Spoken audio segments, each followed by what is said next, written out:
Amiram, do you really think you can stand up to the three of us? Tyler laughed, his eyes gleaming with malice as he twirled a knife between his fingers. A crowd of students formed a tight circle around them, filming everything on their phones. No one dared to intervene. Alex stood alone, his glasses reflecting the midday sun, his posture deceptively relaxed. "Last chance to walk away," he said quietly. Tyler's laughter turned into a snarl. "I'm going to enjoy this." He lunged forward, the blade glinting in the sunlight. What happened next left everyone with their mouths agape in astonishment. In one fluid motion, Alex moved like water, his hand intercepting Tyler's wrist mid-lunge. A painful crack echoed, followed by a scream. The knife clattered to the ground. And then the real fight began. The best part is yet to come. Stay tuned to find out how it all ends. For now, like and subscribe to the channel so you don't miss out. Alex Mitchell, a 15-year-old teenager with tousled chestnut hair and square glasses that constantly slid down the tip of his nose, stood before the imposing facade of Lincoln Middle School. His shoulders were tense, and his fingers nervously fiddled with the strap of his backpack, stuffed with new textbooks and notebooks. This was his first day at a new school after his family moved from Portland to Chicago due to his father's promotion. The school looked like a typical American institution, a 3-story brick building with wide windows and a neat lawn in front of the entrance. But to Alex, it felt like a fortress full of unknown dangers. Inhale, exhale. He mentally repeated the mantra his father, a professional mixed martial arts coach, had taught him. Fear is just a signal, Alex. It doesn't define you. What no one at Lincoln School knew, and what Alex hoped to keep a secret, was that behind his slender figure and soft facial features lay a 3-time national champion in youth jiu-jitsu. Since the age of 7, he had trained daily under his father's guidance, learning not only grappling techniques but also the philosophy of martial arts. Kushakunun. True strength is not in the ability to inflict pain, but in the ability to protect and remain calm even in the face of danger, his father often told him. These words became his internal compass. In his previous school, Alex was respected for his athletic achievements, but here he decided to start with a clean slate. No mentions of medals or titles. He just wanted to be an ordinary teenager, focused on his studies, and maybe find new friends who shared his interest in physics and astronomy. As he walked through the main doors, Alex found himself in a noisy hallway, filled with students rushing to their classes. The air was charged with the energetic atmosphere of the first day of the school year. Laughter, loud conversations, and the slamming of lockers. Alex pulled his schedule from his pocket and began searching for his first class. Advanced Math, room 206.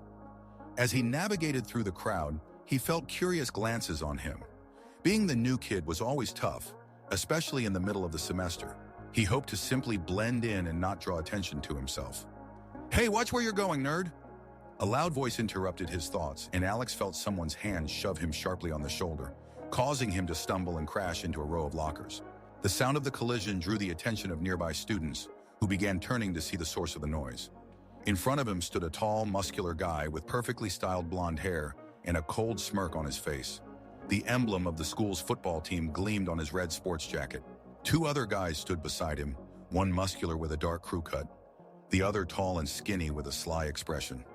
"Sorry, I didn't see you," Alex replied quietly, trying to defuse the situation. His body instinctively adopted a slightly defensive stance, but he quickly relaxed, not wanting to reveal his skills. "Oh, he can talk," the blonde sneered, causing his friends to chuckle. "I'm Tyler Wilson, and this is my territory, newbie." He leaned in closer, his voice dropping to a whisper, but sounding threatening. "And on my territory, there are rules. First, don't get in my way." Alex felt his heart start to race. Not from fear, but from the adrenaline that always surged before a confrontation. He took a deep breath, controlling that impulse. "I'm just trying to find my class," he replied, adjusting his glasses. "I don't want any trouble." "Oh, but you already have trouble." Tyler snatched the schedule from Alex's hands. "Alex Mitchell, Advanced Math? Wow, we have a real genius here." He crumpled the paper and threw it back at his face. "Welcome to Lincoln High, nerd. Your life here is going to be very interesting, I promise." Tyler snapped his fingers, and 3 guys moved down the hallway, leaving Alex to pick up his schedule from the floor. A few students cast sympathetic glances his way, but no one came to help. "Don't pay attention to them," someone suddenly said nearby. Alex looked up and saw a girl with dark hair pulled into a messy ponytail and bright green eyes. She bent down and picked up his schedule. "I'm Emily Parker. I can show you where room 206 is," she smiled, handing him the paper. "Tyler and his buddies think they own the school just because they've won a few football games." "Thanks." Alex straightened up, feeling relieved to find a friendly face among a sea of strangers. "I'm Alex. Today is my first day." "I figured." Emily started walking down the hallway, gesturing for him to follow her. "Where are you from?" "From Portland," Alex replied, walking alongside her. "My dad got a promotion and we moved here. Had to change schools in the middle of the semester." "Portland? Cool, I've always wanted to visit there." She shot him a curious glance. "So, what's your first impression of our school, aside from meeting the local Neanderthals?" Alex couldn't help but smile. "It's hard to say so far. I hope not everyone here is like that guy, Tyler." "Oh no," Emily shook her head. "Most are normal. It's just that Tyler Wilson, Derek Thompson, and Jake Harris are kind of the school aristocracy. Tyler is the captain of the football team, and his dad is a major school sponsor, so he gets away with a lot." They stopped in front of a door marked 206. "Here we are," Emily said. "Mr. Baker's a great teacher, but don't be late to his classes. He doesn't like that." "Thanks again," Alex said sincerely. "No problem," Emily shrugged. "Maybe I'll see you at lunch. I usually sit with my friends in the far corner of the cafeteria by the windows." "Sure." Alex nodded, feeling that his first day might not be so bad after all. When Emily left, Alex took a deep breath and entered the classroom. The day flew by faster than he expected. The teachers were mostly welcoming, though demanding, and the classmates were friendly enough, albeit curious about the new kid.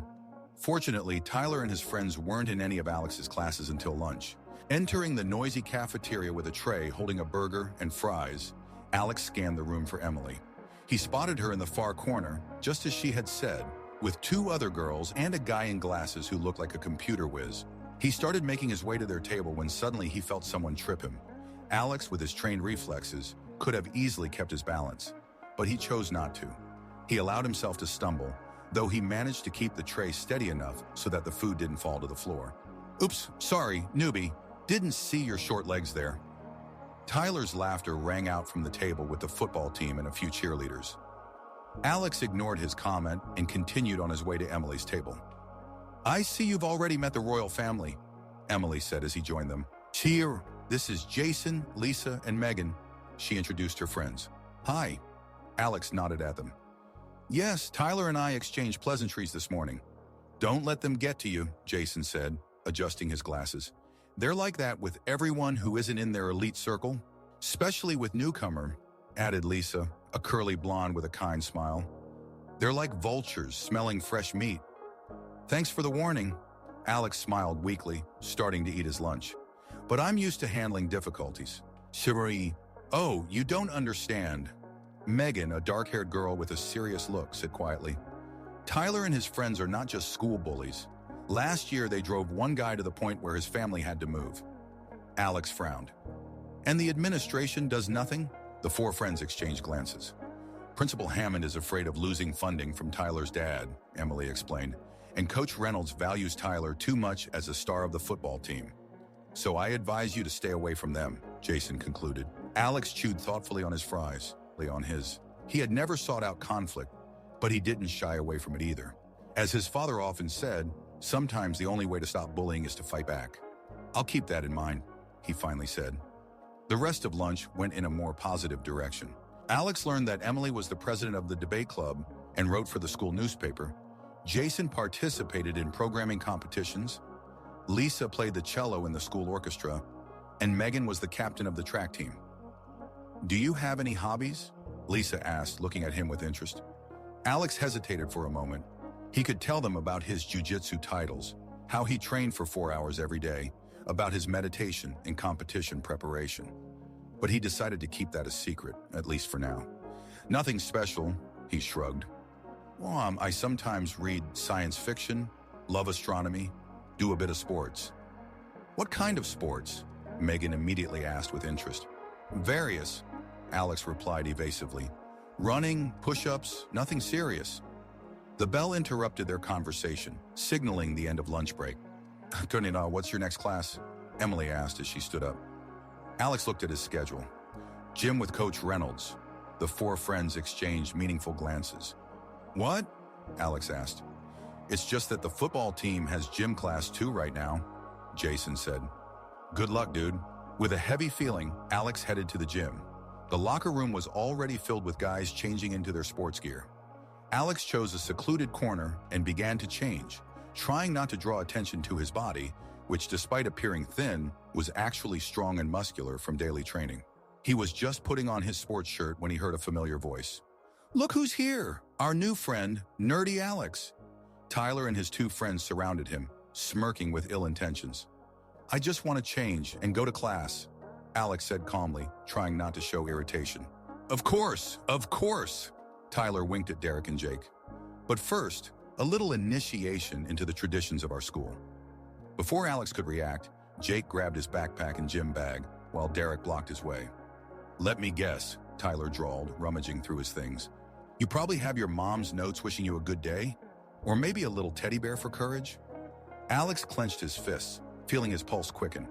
It was one thing to endure verbal insults, but entirely different when someone was rifling through his personal belongings. Especially concerning was the fact that in the side pocket of his backpack lay a photo from the last championship, where he stood on the podium with a gold medal. Give me my stuff back, he said, and his voice sounded firmer than before. Tyler raised an eyebrow, noticing the change in tone. Or what? You'll run off to tell the teachers? He pulled Alex's phone out of the backpack pocket. Let's see what secrets our new friend is hiding. This was crossing all boundaries. Alex stepped forward, but Derek blocked his way, pressing his broad palm against his chest. No. Where do you think you're going, nerd? At that moment, the locker room door swung open, and a tall man in a tracksuit with a stopwatch around his neck walked in. Clearly, Coach Reynolds. What's going on here? His sharp voice made everyone freeze. Wilson Thompson Harris, what are you doing with the new student's belongings? Tyler quickly hid Alex's phone behind his back. Nothing, Coach. Just helping him settle in. I've been at this school for 20 years, Wilson, and I know exactly what your help looks like. Coach Reynolds stepped closer. Give him his things back and march to the field. 10 laps around the stadium for warm-up. Right now. Tyler tossed Alex's phone back to him with a disgruntled look, while Jake reluctantly returned his backpack and bag. This isn't over, newbie, Tyler whispered as he walked past him. We're just getting started with the fun. When the trio left, Coach Reynolds turned to Alex. Are you okay, kid? Yeah, I'm fine, Alex replied, checking his belongings. Fortunately, they hadn't found the photo. I'm Mike Reynolds, the coach introduced himself. Don't pay attention to those three. Their egos are bigger than their brains. Alex Mitchell. He shook the coach's hand. Thanks for your help. No problem. The coach looked at him appraisingly. Do you play sports, Alex? A little, he replied evasively. Coach Reynolds didn't seem convinced. Well, finish changing and get out on the field. We're playing basketball today. When Alex stepped onto the field, he saw that the class was divided into two groups. Tyler, Derek, and Jake were running along the edge of the stadium, serving their punishment. But even from a distance, Alex could feel their hostile glares. All right, now that everyone is here, announced Coach Reynolds, let's split into teams. Brown and Martinez are the captains. The two guys stepped forward and began to take turns picking players for their teams. As expected, Alex ended up being one of the last ones chosen. No one knew his abilities and everyone preferred to pick familiar players. The game began, and Alex consciously played below his abilities, only occasionally showing glimpses of the agility and coordination necessary for jiu-jitsu. He didn't want to draw unnecessary attention to himself. After the lesson, when everyone had changed and was heading for the exit, Alex felt someone grab him by the shoulder and roughly turn him around. Think you're so smart, huh? Tyler hissed, his face twisted with anger. Hiding behind the coach? I don't want any trouble, Alex replied calmly, breaking free from his grip with an ease that momentarily surprised Tyler. But trouble has already found you, Derek smirked, stepping up beside Tyler. After school, in the parking lot behind the East Wing. If you don't come, we'll find you tomorrow, and believe me, it'll be much worse. And don't even think about telling anyone, Jake added, pulling out his phone. Otherwise, the whole internet will know what a coward you really are. Alex looked at them, weighing his options.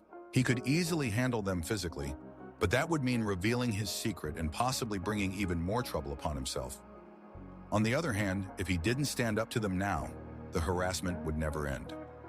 "All right," he finally said. After school, in the parking lot, Tyler looked surprised by his agreement, but quickly returned to his confident smirk. "Great, newbie. Be ready for the most unforgettable experience of your life." When they left, Alex took a deep breath, trying to calm his thoughts. This wasn't how he had planned to spend his first day at the new school, but it seemed he had no choice. If Tyler and his friends wanted a fight, they were about to find out that they had chosen the wrong victim.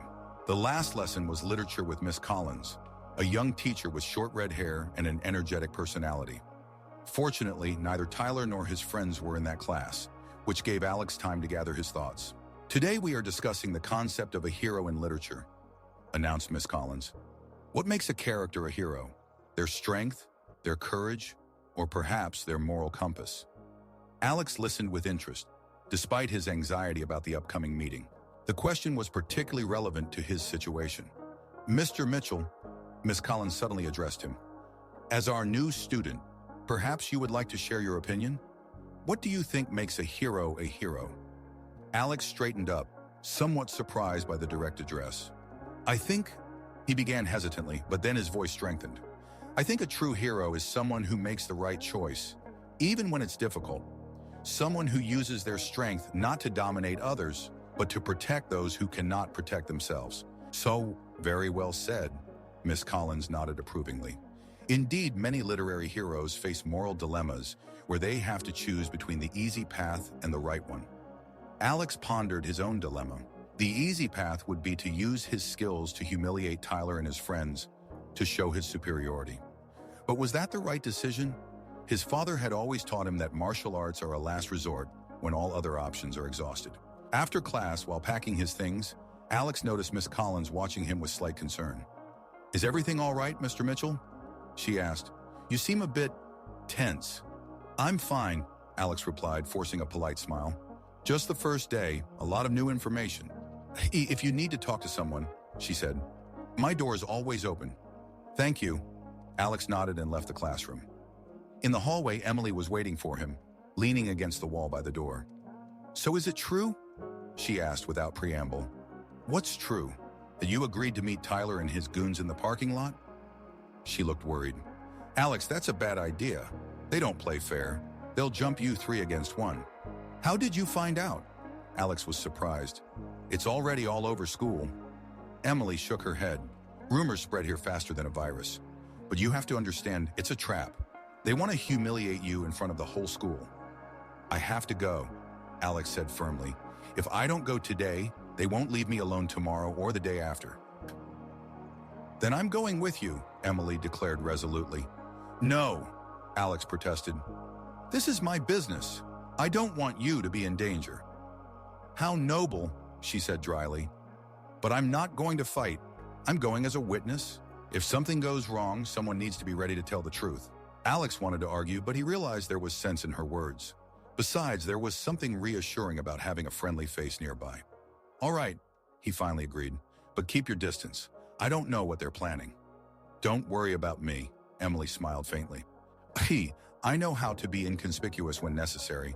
Together they headed toward the east wing of the school. With each step, Alex felt his resolve strengthening. He didn't want this confrontation, but if Tyler and his friends insisted, he was ready to defend himself. The parking lot behind the east wing was half empty at this time of day. Most students had already gone home, but a small crowd had gathered, forming a semicircle. In the center stood Tyler, Derek, and Jake, clearly enjoying the attention. "Here he is," someone shouted, spotting Alex approaching. The crowd parted, all eyes turned to him. Alex stopped a few meters away from the trio, his face calm, but internally he was tense, ready for any outcome. "Honestly, I thought you'd back down," Tyler said, stepping forward. His voice was loud enough for everyone to hear. But apparently you're even dumber than I thought." "I'm not here to fight, Tyler," Alex replied calmly. "I'm here to offer peace. We can just walk away and forget all about this." Derek and Jake's laughter echoed across the parking lot. "You hear that, Tyler? The nerd is offering peace." Derek stepped forward, clenching and unclenching his fists. "What a generous gesture." "I'm afraid it's too late for peace," Tyler sneered. "You see, you made a mistake by showing that you're not afraid of me, and I can't stand that." Last chance, Alex said, his voice becoming firmer. Let's part ways peacefully and no one gets hurt. No one except you! Tyler suddenly lunged forward, swinging to strike. Alex could have easily dodged, but he chose to take the first hit to gauge his opponent's strength. Tyler's fist hit him in the shoulder, causing him to stagger slightly. Aksher, is that all? Alex asked, straightening up. The surprise on Tyler's face quickly turned to rage. He swung again, this time aiming for Alex's face. Alex tilted his head slightly, and the punch went past him, causing Tyler to lose his balance. Hold him! Tyler shouted, and Derek and Jake moved to surround Alex. What happened next made everyone present hold their breath. With a grace that no one expected from a nerd, Alex moved between the three attackers, dodging blows with such ease it was as if he were dancing. He didn't attack, only defended, using minimal movements to conserve energy. What the hell? Derek gasped as his powerful punch met only air, and he found himself on the ground after a light shove from Alex. Stop, Tyler suddenly said, gesturing for his friends to halt. His eyes narrowed. Who the hell are you? Alex straightened up, his breathing steady despite the physical activity. I already told you, Alex Mitchell, the new student. No, Tyler shook his head. A regular nerd doesn't move like that. You're someone else. At that moment, Jake, who had stepped over to Alex's backpack lying off to the side, triumphantly exclaimed, Found it! Look! He held up a photograph showing Alex standing on a podium with a gold medal around his neck, surrounded by other athletes in kimonos. Sufriyuri National Jiu-Jitsu Championship, gold medalist in the youth category. Alex Mitchell. Jake read the caption on the photo. The crowd began to whisper. Alex sighed, realizing his secret was out. So you've been fooling us all this time? Tyler's face twisted in anger. And pretending to be a weakling, and you're a champion. I never said I was a weakling, Alex replied calmly. I just didn't want to draw attention to my skills. I came here to learn, not to fight. Well, now you're definitely going to fight, Tyler growled, and a blade glinted in his hand. Let's see how good your jiu-jitsu is against this. A collective gasp swept through the crowd. The situation had shifted sharply from a school fight to something much more dangerous. Put the knife away, Tyler. Alex's voice turned hard. You're crossing a line. No, you crossed my line when you came to my school and thought you could humiliate me. Tyler began to circle him slowly, the knife aimed at Alex. Now everyone will know what happens to those who think they're better than Tyler Wilson. Tyler, stop! Emily shouted from the crowd. You've lost your mind. This is a criminal offense. Shut up! Tyler snapped, not taking his eyes off Alex. This is between me and the champion. Alex assumed a fighting stance, his body tensing. He could handle the knife. He had been trained for situations like this. But the risk was significantly higher. Last chance to back down, Tyler, he warned. Never! And Tyler lunged forward, the knife aimed at Alex's stomach. Time seemed to slow down for Alex. He saw the trajectory of the knife, calculating his movements with the precision of a clockwork mechanism. In one smooth motion, he dodged the attack, grabbed Tyler's wrist, and using his own momentum, directed him to the ground while simultaneously twisting the arm with the knife behind his back. A muffled cry of pain escaped. The knife fell from Tyler's hand and clattered onto the asphalt. Alex held it in a painful grip, pressing it to the ground with his knee. Derek and Jake froze, unsure of what to do, seeing their leader defeated. Sober, Tyler, Alex said, his voice calm despite the tense situation. This isn't a movie, and it's not a game. A knife is a real threat to life. Do you understand that you could have killed someone? Tyler didn't respond, only groaned in pain. Let him go, Derek demanded, stepping forward. Don't move, Alex warned. I don't want to hurt any of you, but I will defend myself if I have to. At that moment, a loud whistle sounded, and the crowd parted, allowing Coach Reynolds to pass through. What the hell is going on here? He thundered, surveying the scene. His gaze fell on the knife lying on the asphalt, and his face paled. Wilson, is this yours? Alex slowly released Tyler, allowing him to get up. He rubbed his wrist, his face twisted in a mix of pain and humiliation. It was self-defense, Coach, Emily said, stepping forward. I have it on video. Tyler threatened Alex with a knife. Coach Reynolds shook his head, his face growing darker. Everyone go home, he ordered. The show is over. And you four, he pointed at Alex, Tyler, Derek, and Jake, to the principal's office. Immediately, the crowd began to disperse reluctantly. many still casting glances at Alex, now mixed with respect and even fear. As they walked to the main building, Tyler kept his distance from Alex, his former confidence completely gone. Derek and Jake followed him like lost puppies without their leader. "For your information," Coach Reynolds said quietly, aligning himself with Alex, "what you did was impressive, but also damn dangerous. You could have been hurt." "I knew what I was doing," Alex replied. "My dad has been training me since I was 7. Nevertheless," the coach shook his head, "next time, if you feel threatened, come to me or another teacher. Don't solve problems on your own." "You're right," Alex agreed. "But it wasn't just about me. I was trying to protect other students too. People like Tyler can't be left unpunished. Otherwise, they'll never stop." "There is some truth to that," the coach admitted, opening the door to the administrative wing. "But there is a difference between justice and revenge, and a fine line between protection and violence." In Principal Hammond's office, a tall woman in a strict suit with a stern look and pursed lips was already waiting for them. "Coach Reynolds, explain what happened," she demanded, her voice as cold as ice. "Madam Principal, we had a situation in the parking lot," the coach began. "Apparently, Mr. Wilson threatened the new student, Mr. Mitchell, with a knife." "That's a lie," Tyler suddenly exclaimed. "Sure, I didn't threaten anyone. It was just a school argument that got out of hand." "We have witnesses and video evidence, Mr. Wilson," Principal Hammond said coldly. "Miss Parker has already provided me with proof." Tyler paled, realizing the seriousness of the situation. "Sakawam, it was a misunderstanding," he tried to justify himself. "I didn't mean to hurt anyone." "Carrying a weapon in school is a serious violation, Mr. Wilson," the principal continued, "not to mention threatening the life of another student. This is grounds for immediate expulsion and criminal prosecution." "You can't expel me," panic showed on Tyler's face. "My dad, your father is already on his way," the principal interrupted him. "And believe me, he is no less shocked by your behavior than I am." Alex silently watched the unfolding events. He didn't want Tyler to be expelled, despite everything he had done. Expulsion could only intensify his bitterness and anger. "Madam Director," he finally said, "I don't think expulsion is the best solution." All eyes turned to him. What do you propose, Mr. Mitchell?" the director asked, raising an eyebrow. "Tyler made a mistake, a serious mistake." Alex looked directly at his recent opponent. "But we all make mistakes. Perhaps instead of expulsion, it would be better to use this incident as an opportunity for growth and change." "An interesting suggestion from someone who was threatened with a knife," the director remarked dryly.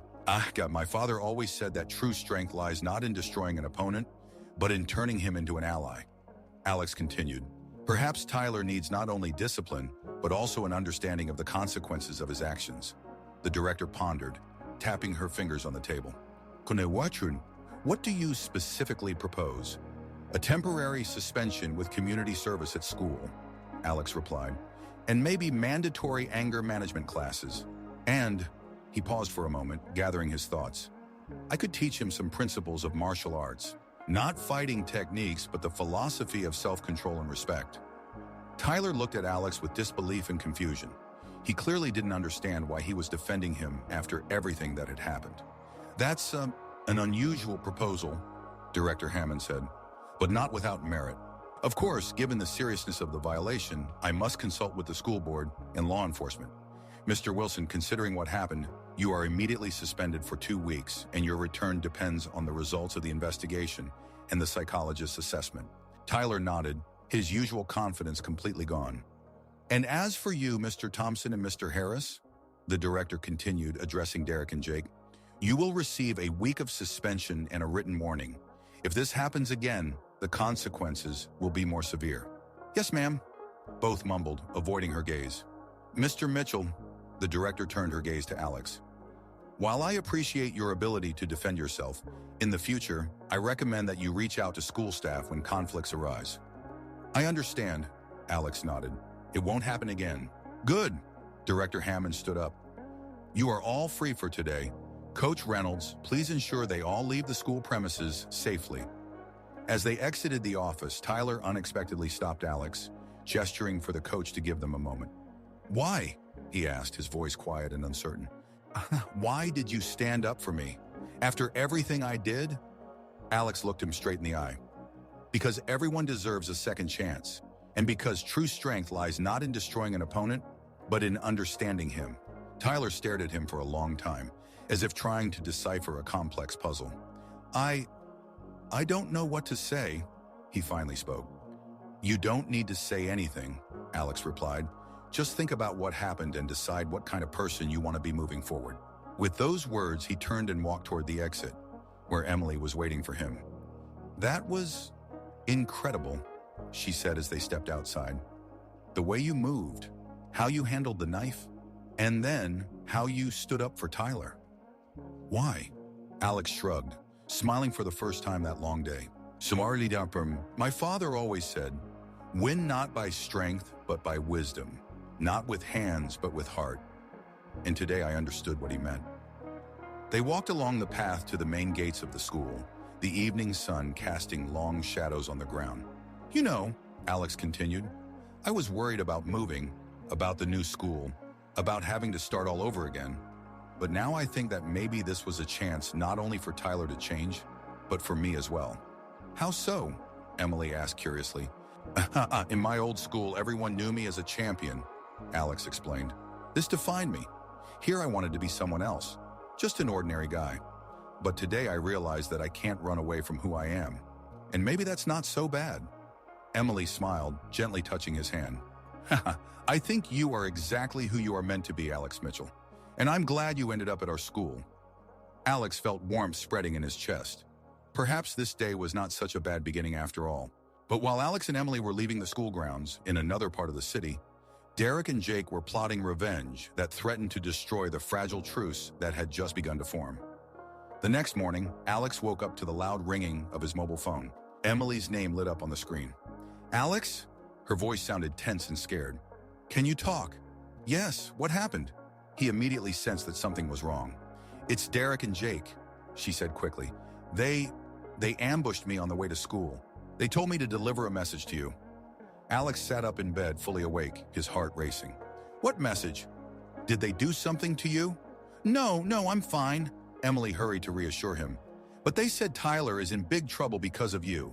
His dad was furious when he found out what happened. They said you're going to get it too. Emily, where are you right now? Alex asked, already jumping out of bed and starting to get dressed. I'm at school in the library. I came early. They didn't follow me all the way, just delivered the message and left. Stay there. I'll be there soon, said Alex, quickly pulling on his jeans and t-shirt. Alex, Emily's voice trembled. Be careful. Something in their eyes. They weren't the same as usual. It was like something snapped. After he hung up, Alex paused for a moment, contemplating the situation. He knew that anger could drive people to reckless actions. If Tyler's dad really reacted that strongly, who knows what state Derek and Jake were in now? In the kitchen, he found a note from his father. At morning training with a client. I'll be back by lunch.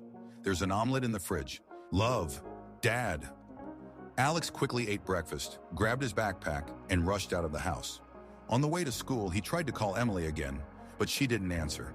This made him quicken his pace to a run. When Alex arrived at school, it was still early, and most students had not yet arrived. He headed straight to the library, but it was empty. The librarian said Emily had been there, but left a few minutes ago with two guys who said they were her friends. The anxiety inside Alex turned into full-blown panic. He quickly pulled out his phone and dialed Emily's number again. This time, a stranger's voice answered. Hey, champ, Derek sneered. Looking for your girlfriend? Where's Emily?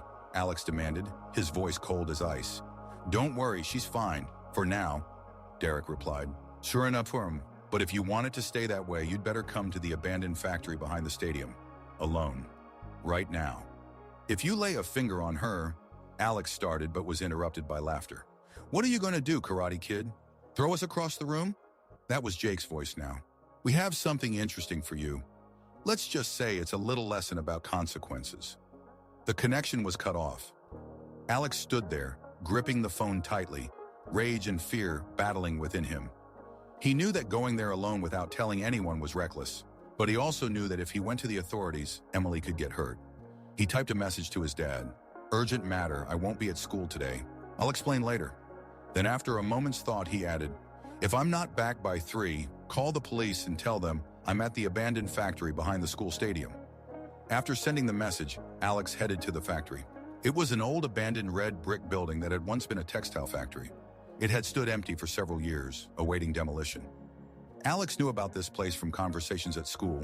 Some students used it for meetings after classes, away from the eyes of teachers and parents. When he arrived at the factory, he paused for a moment to calm his breathing and focus. His father taught him that fear and anger are poor advisors in a fight. One must maintain clarity of mind and control over one's emotions. The main entrance was boarded up, but the side door was ajar. Stepping inside, Alex found himself in a large empty room with high ceilings. Sunlight streamed through the dirty windows under the roof, creating dusty beams in the dimness. "Emily?" he called, his voice echoing through the empty space. "She's here, champ," Derek's voice responded from somewhere above. Alex looked up and saw a metal balcony on the second floor. Derek and Jake stood there, and between them was Emily, with a frightened expression on her face. Her hands were tied in front of her, and Jake was holding her tightly by the shoulder. "Let her go," Alex demanded, taking a step forward. "Your problem is with me, not with her." "Oh, we'll let her go," Derek said, "after we teach you a lesson. You see, because of you, our friend is going through hell at home right now. His father took everything away from him, his phone, his car, even forbade him from leaving his room. And it's all because of you and your posturing." "I didn't want things to turn out this way," Alex said honestly. "I offered the principal a second chance for Tyler." "Yes, very noble," Jake replied sarcastically. "You made yourself a hero, and Tyler an unstable psycho with a knife. Do you know what they're saying at school now? That you took him down like a nobody. His reputation is ruined." "Listen," Alex tried to speak calmly, despite the rising anger. "I understand that you're upset, but this isn't the solution. Let Emily go, and we'll talk like civilized people." "Oh no, we have a better plan," Derek smirked. "You see, we can do something too." With those words, he pulled a gun from his pocket. Not a toy, not a BB gun, a real gun, black and deadly.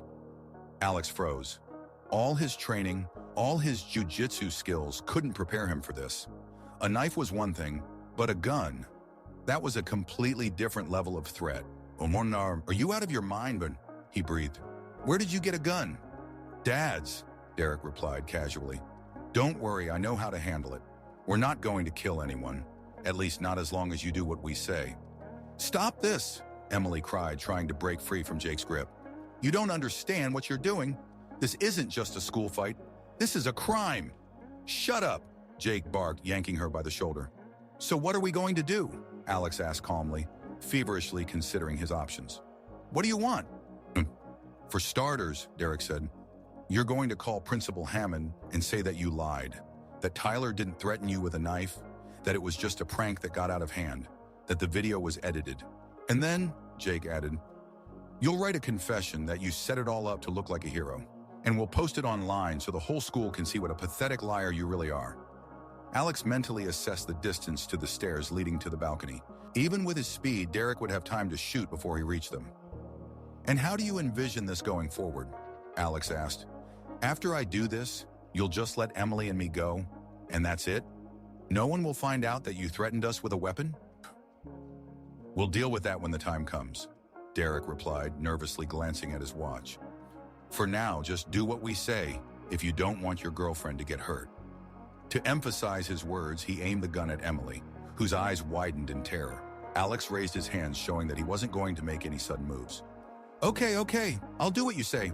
Just don't hurt her." He slowly took out his phone, trying to maintain an outward calm, even though a storm of emotions raged inside him. He was angry, not only at Derek and Jake, but also at himself for allowing the situation to escalate to this point. He should have foreseen that they wouldn't leave things as they were. He should have protected Emily better. "Don't do this, Alex," Emily said quietly, looking down at him. "They're crazy. They won't stop." "I said shut up!" Jake tugged at her bound hands, causing her to cry out in pain. At that moment, something snapped inside Alex. The anger he had been holding back surged forth, but not as uncontrolled rage. It manifested as cold, focused determination. He recalled his father's words. "A true warrior is not one who feels no fear or anger. A true warrior is one who uses those emotions, directing them like the blade of a sword." "All right," he said with unexpected calmness. "I'll make a call, but first show me that the gun is real. I want to be sure I'm not doing this over a toy." Derek looked puzzled. Are you kidding? No, Alex replied firmly. I want to be sure I'm dealing with a real threat before I ruin my life. Prove it to him, Jake said impatiently. Let him make the damn call.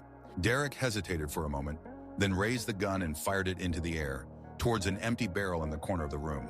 The loud shot echoed through the empty factory, making Emily gasp in fright. Happy now? Derek asked, aiming the gun back at Alex. Alex nodded, internally recoiling at the confirmation of his fears. It was a real gun, and these two were indeed dangerous. But the shot gave him what he wanted, a confirmation of their intentions that would be audible on the recording of the phone call. More importantly, it provided him with Derek's exact location while he was momentarily distracted. Make the call, Jake ordered. Alex picked up the phone, pretending to dial the principal's number. Instead, he secretly activated the recording and spoke loud enough to be heard. Derek Thompson and Jake Harris are holding us with Emily Parker at an abandoned factory behind the school stadium. They have a firearm. They're demanding that I lie about yesterday's incident with Tyler Wilson. This is a recording as evidence. What are you doing? Derek shouted, panic distorting his features. Stop! Who are you telling this to? No one, Alex replied calmly, putting the phone back in his pocket.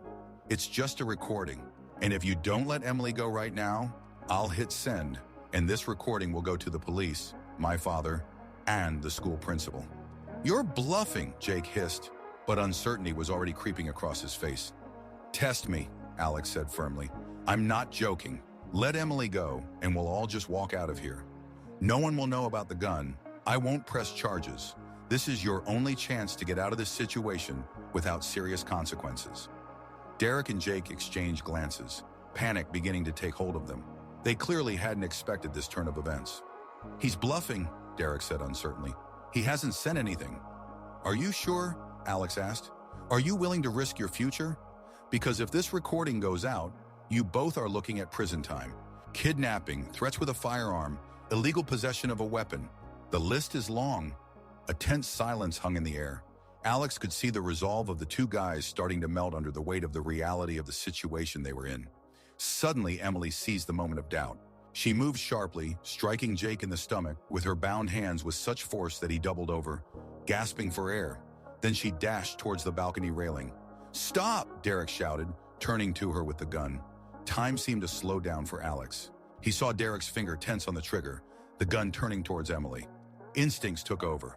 With incredible speed, he lunged forward, simultaneously grabbing a metal rod from the floor, a remnant of the crumbling factory structure. With the precision and force that only years of training could provide, Alex hurled the rod like a spear. He hit Derek in the hand just as the shot rang out. The bullet flew into the ceiling, showering everyone with dust and small debris. Derek dropped the gun, which clattered loudly as it fell onto the metal floor of the balcony. Emily, without wasting a second, rushed over and kicked it into a far corner, out of reach of both guys. Alex was already on the stairs, flying up the steps with such speed that it seemed he barely touched them. When he reached the balcony, Derek was clutching his injured hand, while Jake still couldn't straighten up after Emily's blow. It's over, Alex said, positioning himself between them and Emily. End this now, before anyone gets seriously hurt. You don't understand, Derek gasped through the pain. Tyler was everything to us. He made us someone. Without him, we're nobody.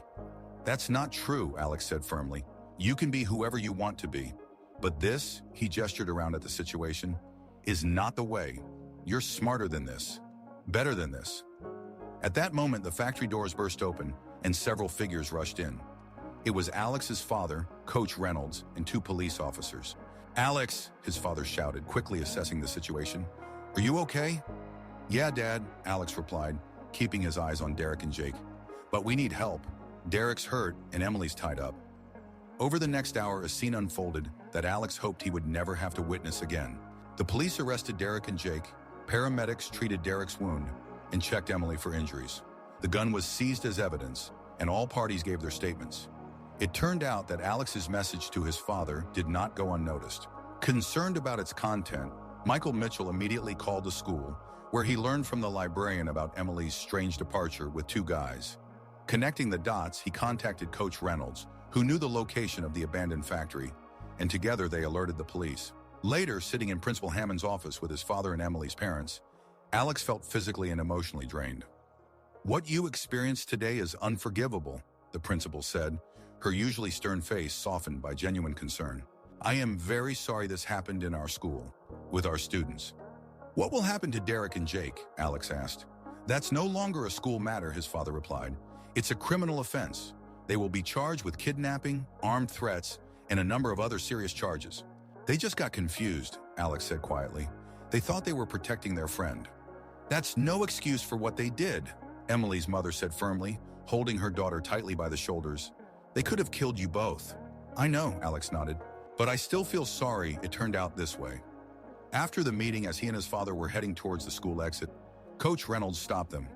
Mitchell, I have to say, he began, placing a hand on Alex's shoulder, what you did today, it wasn't just brave, it was smart. You kept a cool head in a situation where most adults would have lost theirs. I was just doing what I was taught, Alex replied, glancing at his father. Your father should be proud of you, the coach said, and I think the school is lucky to have a student like you. Thank you, Coach, Alex replied quietly. When they got into the car, his father was silent for a while, then turned to him. You scared me to death today, you know that? I'm sorry, Dad. Alex looked down. I should have called the police right away, but I was scared for Emily. I understand your motives, his father nodded, but remember what I taught you. Sometimes the bravest thing you can do is ask for help. I'll remember, Alex promised. And one more thing, his father added, his voice softening.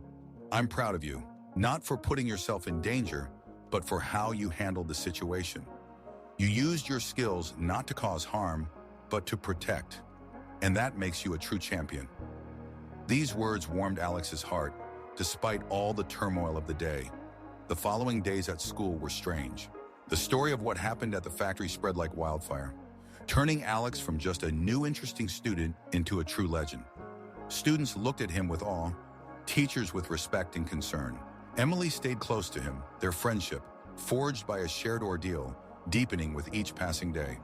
They talked a lot about what had happened, helping each other process their emotions and fears. On Friday, when Alex opened his locker, a note fell out. Meet me in the park at 4.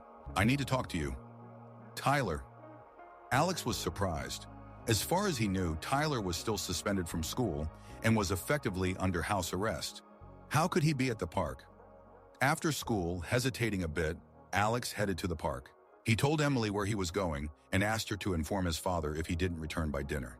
The lesson had been learned. He would never act alone again without informing someone. In the park, on a bench by a small pond, sat Tyler. He looked different from how Alex remembered him. His perfectly styled hair was disheveled, his shoulders slumped, and his gaze was fixed on the ground. He lifted his head when he heard approaching footsteps, and Alex saw something new in his eyes. Vulnerability. You came, Tyler said, a hint of surprise in his voice. Yeah, Alex replied, sitting down next to him on the bench, keeping his distance. How did you get here? I thought you were under house arrest. My dad let me out for an hour, Tyler said with a weak smile. He said I needed to look the person in the eye that I almost hurt and apologize in person. I was lucky that the charges were reduced thanks to your advocacy. They sat in silence for a few minutes, watching the ducks swim across the pond. I heard what happened with Derek and Jake, Tyler finally said. It's awful. I never thought they would go that far. They thought they were protecting you, Alex replied. No, Tyler shook his head. They thought they were protecting their own reputation. Without me, they were nobody and they knew it. Just like you, Alex said calmly, meeting Tyler's gaze. He sighed. Yeah, just like me. I always thought being on top was everything. Having power so that everyone feared you, respected you, followed you. But now I see that it was empty. I wasn't happy. I was just empty. It's never too late to change, Alex said. Do you think? Tyler raised an eyebrow. After everything I've done? After my friends almost killed your girlfriend because of me? It's not your fault, Alex said firmly. You didn't ask them to do that. You didn't tell them to take a gun and threaten someone. No, but I created an environment where it seemed right, Tyler countered. I was the one who taught them that strength is all that matters. Alex thought for a moment. You know, my dad always said that the hardest thing in any art is not learning how to fight, but learning when not to fight. Maybe the hardest thing for you now is learning to be strong in a new way. Strong not through fear and power, but through understanding and respect. Tyler looked at him for a long time, as if seeing him for the first time. You're strange, you know that, he finally said with a hint of his old smirk. Most people in your position would hate me. Hate only breeds more hate, Alex replied. Besides, I had good training. Yeah, I saw. Tyler rubbed his wrist, recalling how Alex had disarmed him. Listen, I know my word doesn't mean much right now, but I want to apologize. For the knife. For everything. I truly regret it. I believe you, Alex simply said. They sat in silence again, but now it was comfortable, as if the first layer of ice between them had begun to melt. So what now? Tyler asked. What happens next? Well, as far as I understand, you'll be back in school in a week. Then there will be community service. And also, Alex smiled, you'll have a chance to learn how to control your anger from a 3-time national champion in jiu-jitsu. Sounds like a plan. Tyler extended his hand. Thank you, Alex, for everything. Alex shook the outstretched hand, feeling that this moment meant much more than just a truce between two former rivals. It was a moment of transformation, a moment when both of them decided to become something more than just a bully and a nerd, more than just a winner and a loser. That Saturday evening, as planned, Alex went to the park outside of town to watch the meteor shower with Emily and her friends. They spread a blanket on the grass and lay there, gazing up at the star-studded night sky. When the first meteor streaked a bright line across the black canvas of the sky, Emily took Alex's hand. Thank you, she said quietly. For what? He asked, turning his head to see her profile in the moonlight. For saving me, Emily replied. For being brave when I was scared. For not becoming like them, even when you could have. I was scared too, Alex admitted. Sometimes being brave is just doing what needs to be done, even when it's frightening. And you did it, Emily squeezed his hand tighter. You're a real hero, Alex Mitchell, but not because you're a jiu-jitsu champion, because you're a good person. Alex felt warmth spreading in his chest. He looked up at the sky, where meteors continued to fall like a shower of stars, creating an unforgettable spectacle. In that moment, he realized that all the trials he had gone through over those 2 days, all the fears and difficulties, had led him exactly where he was meant to be. He was no longer just a rookie, just a champion, just a guy in glasses who wanted to remain unnoticed. He was Alex Mitchell, a person who had found his place, his strength, and his heart. And above them, in the endless ocean of stars, the cosmic dance of light continued, reminding that in this vast world, there is a place for everyone, for bullies and nerds, for champions and newcomers, for all who seek their path among the stars. And Alex knew that whatever challenges awaited him ahead, he was ready to face them with an open heart and unwavering spirit. Because a true champion is not the one who never falls, but the one who always finds the strength to rise and move forward. And this truth he would carry with him for the rest of his life.